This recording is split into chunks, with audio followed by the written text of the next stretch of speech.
Okay. Hey there. So I'm doing this video again, trying it out, trying to get more comfortable with it. What happened live in June and July? 2 months. I took a European break, finally took a much needed uh, vacation, and I'm between jobs. So, yeah, we'll see how this goes. Again, I've always loved feedback. I'm doing video, and then that'll be a transcription. You can read it, and I think you can listen to this as just audio too. So, um, lately, I'm reminded of one of my favorite John Steinbeck quotes. New York is an ugly city, a dirty city. Its climate is a scandal. Its politics are used to frighten children. Its traffic is madness. Its competition is murderous. But there is one thing about it. Once you've lived in New York and it's become your home, no place else is good enough. Summer has bursted onto the scene, and New York's energy is booming with the Knicks win, the World Cup, and even Pride. Everything all at once in Manhattan. And sometimes you have to leave a place to find out how good it was in the first place. I did have a trip of a lifetime to Spain and Germany these past 2 weeks, and hence the delay of the post. And I look forward to sharing more. But all of this, following this, seems kind of like old news, and or like I was here for all of New York, and it was nice to kind of step away for a moment. So I'm on both sides. We're in August. I can't believe it. And I didn't write this little in between, but I was just kind of reflecting on like, well, this kind of seems outdated, but I'm going to put it out there anyway. And yeah, the Tonys, which were at the beginning of June, Schmigadoon won Best Musical, Ragtime for Best Revival of a Musical, Liberation for Best Play, and Death of a Salesman as Best Revival for a Play. Uh, Sometimes these posts take weeks, depending on my will, income, and seeing the actual performances. I appreciate you taking the time whenever it is to watch my comedy or listen or read. It seems to me that we live in times when we're letting things wash over us and doom scroll without pausing to think. Did we enjoy that? Do we like it? How might we educate our eye, our ears, our taste? All this to say, thank you. Thank you for continuing to be a part of my journey in whatever small way. So in theater, I did get to see Schmigadoon right after its Tony win. I went to Broadway show with my friend Meryl, who's a New Yorker of 50 plus years. She saw Ethel Merman on Broadway. So my life is complete. I went to Broadway with Meryl, and hopefully it's not the last, but we did enjoy Schmigadoon. It was classic Broadway, very funny. Had never seen the Apple TV show, so you can go in just cold and have a really fun night of theater. I got to see Fat Ham at the Black Rep in St. Louis. It was so great to see this production of Fat Ham in St. Louis. Having seen this play now 3 times, once at the Public and twice on Broadway, it's always interesting me to see the choices actors make with the characters. So I've seen it 4 times. This production was a bit more grounded, being in St. Louis. It's a bit closer to North Carolina backyard roots. The entire play takes place at a backyard barbecue in North Carolina, in a more rural setting. And I had just been at a family barbecue, and I felt like all the tensions that exist in those settings, I felt viscerally. I got to go to the circus with my mom, Circus Flora. growing up with Circus Flora, it was wonderful to return for its 40th birthday. A clown from LA I've been following, Chad Damiani, was one of the hosts. He was a clown host for the entire performance. And I loved seeing the clown boss in action and turn his style of clowning for more of a family-friendly audience. And I was able to do a workshop with him in St. Louis with a bunch of improv actors. And it was great to incorporate a part of my comedy and clown journey with my hometown. Can I Be Frank by Morgan Basquias. I need to learn how to pronounce his name. I saw Whoopi Goldberg at this performance. It was very cool. I was completely starstruck. I wrote about this production last summer. You can see my thoughts there or read my thoughts there. Morgan is truly an inspiration for me. It's a North Star and a uniquely beautiful creation in his own right. I got to give him a hug afterwards, and I was very grateful to see this production a second time. I also had some friends be able to catch it, a teacher catch it before it closed. So had a really successful 2 runs at Soho Playhouse. I wish it got more amplified. It's about his kind of take on Frank Maya, who was the first openly gay comic on network television. And it is just hilarious. It's so funny. And then the rodeo burned down. It was a fascinating theater experience at Ars Nova. Really, the production was almost 5 years in the making. Won the Edinburgh Fringe Festival, where 2 clowns, Chloe and Natasha, commanded the audience's attention for 70 minutes in full clown. It was wonderful to see clowning in action, clowning as storytelling, and the improvisational nature of clowning. I'm not quite sure I connected with the true existential nature of the story as much as others did, but I certainly appreciated the direction they were taking the audience. I think I wanted a little bit more story, which, I wanted more, which is always a good thing. I will certainly look for them in future work. And they're currently with a new show at Edinburgh, which takes place in Edinburgh, Scotland, basically the entire month of August. Seems to be on my radar now, as a lot of small shows get a lot of, there's just an audience hungry in Edinburgh for that. Ragtime. He saw a matinee on July 19th. It's the same time as the World Cup final. My alliances are obviously with Broadway and not the rest of the world. Broadway. I was so excited to see Joshua Henry's Tony winning performance, and he did not disappoint. His voice drapes over you like you're stuck in one of those saltwater candy taffy machines. You don't know which way is up and which way is down because his voice travels in other atmospheres. When he sang Sarah, Come Down to Me, you felt like he was crying for all of us to come down to him, to love him, to forgive him, and to be with him. I wanted to go right up on stage and hug him. It was an incredible performance, and you can link to a little short of him singing with Nichelle Williams, and it's just wonderful. There has been much debate in the theater community to put Ragtime to rest. No more revivals, no more stage time for Ragtime. And I'll admit the story is a bit contrived, filled with a white savior complex. Yes, it's clear that white Broadway audiences do not want to show up for non-white productions.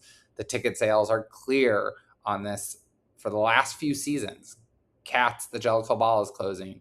Even Fat Ham on Broadway. A Strange Loop was Best Musical and closed after 364 performances. It's just to name a few of productions that I'm aware of. And so I am making space for that. And yet the music holds.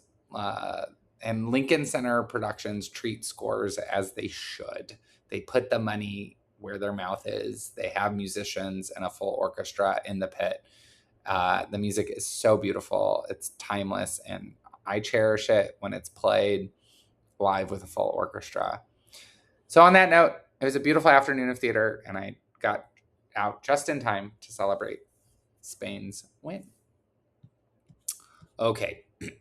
Arthur Miller's Death of a Salesman. Oof. Wow.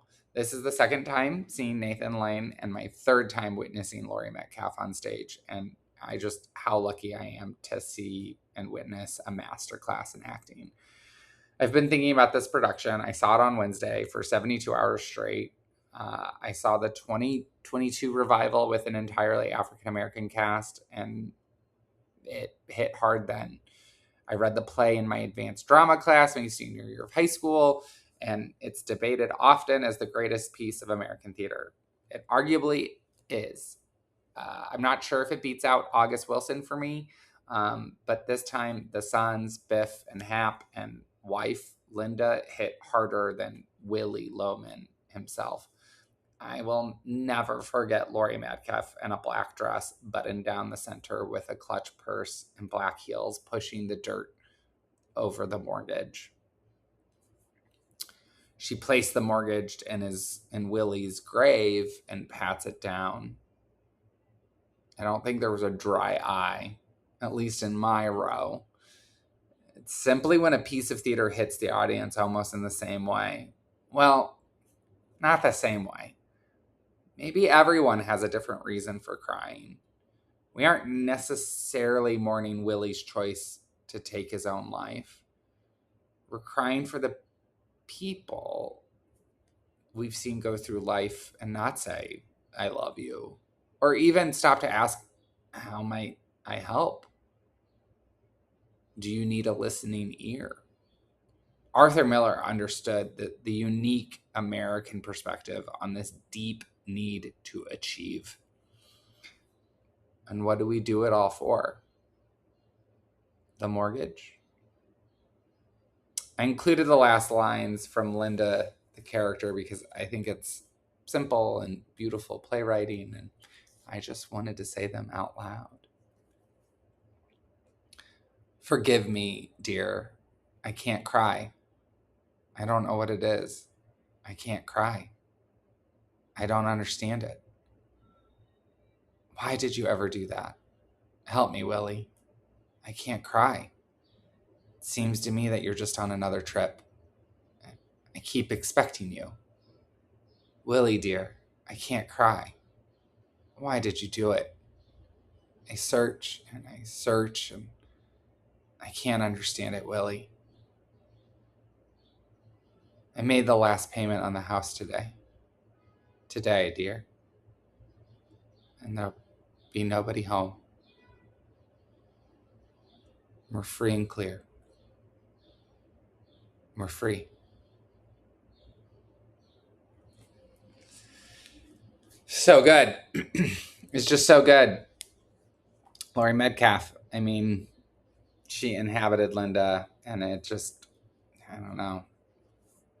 Read the play, find the play, watch it. It's a great play. And 50 years plus years later, it's hidden home.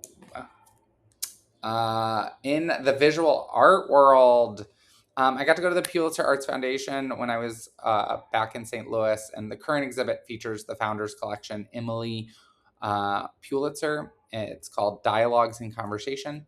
It's my favorite building in St. Louis, and it's always a pure joy to view art here. They typically have monograph shows, but this one was a bit different. Highlighting some stunners from Miss Pulitzer's collection. I think my favorite gallery featured a Brancusi and Giacometti in conversation. And having just seen a full Brancusi retrospective in Berlin, I will just say I have come to deeply appreciate the command of material from both Brancusi and Giacometti. My favorite piece in this gallery was a piece made out of plaster to look like marble, a trick of the eye, and master. And that gets me to Giacometti, Alberto Giacometti in the Temple of Dindor at the Met. I love this gathering of sculptures in the Temple of Dendor. The proximity you are able to get to the sculptures is really unparalleled. He drew on his sculptures, and I love the faces he etches into the plaster goddesses. They gather at the temple, and they're in these kind of groupings. And plaster seems to be my favorite material of the summer. So not sure if that's like a theme.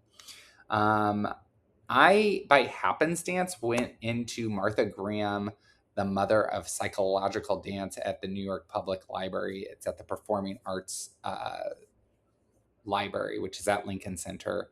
And it's one of the most surprising exhibits I've ever experienced, mainly because I'm slightly ignorant when it comes to the history of contemporary dance.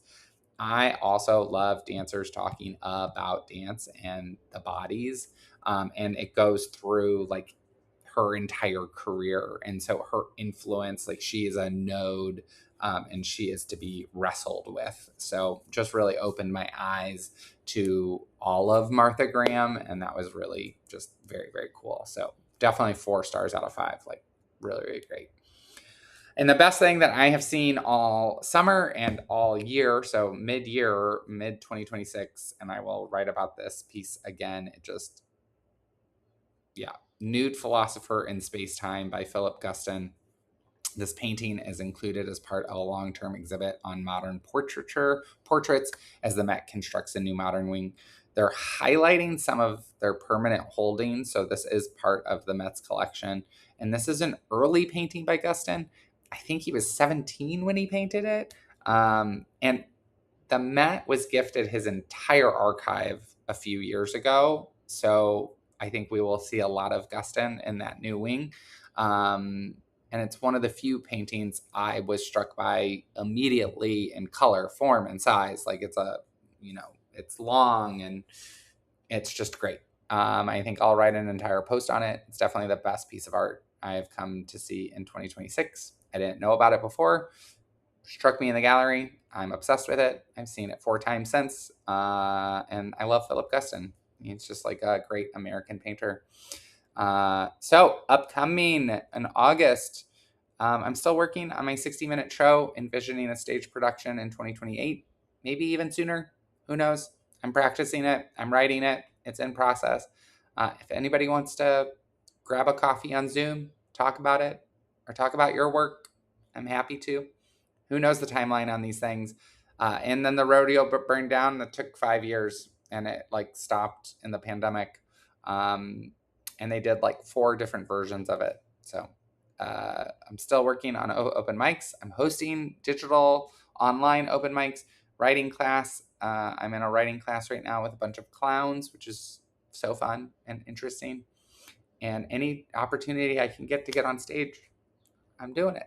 So next art post, I think I'm going to choose 3 pieces I saw on my trip that are unique, that don't move, that don't get lended, that were very place-based, and do a deeper dive on those 3 pieces. I'm trying to, in my writing, be more specific, and yeah, specificity seems to be the calling. My most recent comedy set, so July 25th, this past weekend, at West Side Comedy Club. Check it out. Hyperlink. It's unlisted, so I'm unlisting the videos. I'm not doing the social media thing. I do have an Instagram, but right now it's just like if you have the link, you can see the set. And you can share that set. You can share that link. I'm just not cutting them up yet for social media consumption. But I am online, and check it out. It was a fun set. It'll always be fun. And I'm going to do a new competition coming up on Friday, August 14th at Laughing Buddha. They're calling it their Summer Fest. It's at 7 p.m. on Friday, August 14th. Link there. Tickets. I need audience members. The more people that come and support me, the more laughs I get, and I get to go through. So I did a competition there in the spring, and I made it through 2 rounds. So we'll see this time It's really fun, and I've gotten to know a lot of comics. So, and I'll leave you on this. If you've made it this far, awesome. And if you have any connections in New York City or for remote work, please let me know. I'm on the hunt for part-time or full-time. Check out my portfolio that's listed under my legal name, Gregory Stock, or my LinkedIn. I use Meander as a stage name only. So, and if you're in New York and want a custom tour of MoMA or the Met, I'm happy to do that. That would be so fun. But I hope your summer's going well, and I hope you're taking care of yourself. And if you ever just want to chat, I am here. And thank you so much for reading, listening, or viewing.